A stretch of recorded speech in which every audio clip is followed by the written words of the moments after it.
Alors, pourriez-vous nous dire que finalement tout va mal, Éric Zemmour?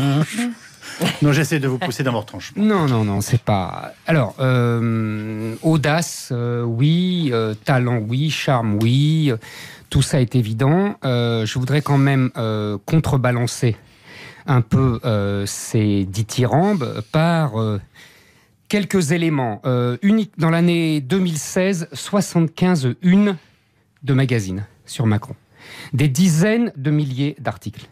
En 2014, Jacques Attali disait que le président de la République de 2017 serait un inconnu, et quelques jours plus tard, il disait qu'Emmanuel Macron avait toutes les qualités pour être président de la République. Personne ne le connaissait. Vous voyez où je veux en venir. Ça prouve que c'était un phénomène. Emmanuel Macron est le candidat de l'oligarchie, évidemment. Il est le candidat des médias. Il est le candidat du système. Le système existe puisqu'Emmanuel Macron a été élu, et le système est puissant puisqu'Emmanuel Macron a gagné. Vous dites à 20 millions de Français qui se sont fait abuser que ce sont des imbéciles? C'est pas de l'imbécilité que d'être soumis à un bombardement inouï de propagande. C'est pas ça être imbécile. C'est être sidéré par la puissance de feu inédite du système. Mais ils s'en laissent pas compter, les Français. Mais ils s'en laissent compter, les Français, c'est fini.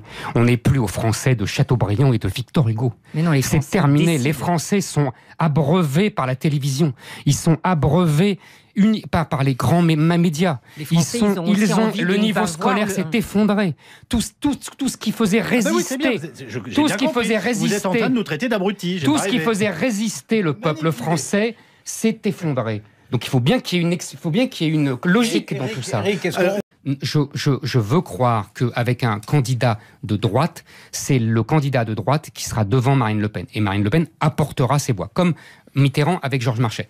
Donc je finis la parenthèse, je continue. Deuxièmement, c'est une erreur de stratégie. Aujourd'hui, ce n'est pas seulement la personne de Marine Le Pen qui a échoué, mais c'est aussi la stratégie de gauche de Philippot. Il y a depuis 5 ans... La stratégie de gauche de Philippot. Oui, gauche Philippot. Oui, le choix social plutôt que le choix idéologique. Bon. Exact, merci Alain. Heureusement qu'Alain traduit, parce que là... Non, mais je suis très bon pour décrypter. Mais j'ai compris. C'est un langage qu'il faut apprendre. Il est bilingue, Alain, il parle le Zemmour. Excusez-moi, c'est une stratégie de gauche. De viser, de prendre les électeurs de Mélenchon, qu'est-ce qu'elle n'a absolument pas réussi, et du coup, elle n'a absolument pas tenu, en tout cas pas assez, le discours identitaire sur l'immigration et l'islam qui aurait pu rassembler avec les électeurs de Fillon.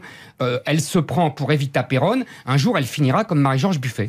L'essentiel qu'il a à gagner là pour gouverner Emmanuel Macron, c'est la confiance. Il n'y a pas d'autre chose. C'est-à-dire qu'après le score qu'il vient de faire, qui est énorme, arithmétiquement, c'est un score. Il y a 25% d'abstention, 10% de blanc. Il n'est pas énorme. Il a été le plus faible au premier tour avec Chirac. Donc il n'est pas énorme, c'est pas vrai. Justement, il ne faudra pas qu'il refasse l'erreur de Jacques Chirac. Mais en tout cas, c'est la 5e République, c'est pas une erreur. Avec ce score de 66%, même d'ailleurs, ce qu'il lui faut, c'est arriver à briser les Républicains. Donc, c'est des gens bons à mettre au mur. Et pan.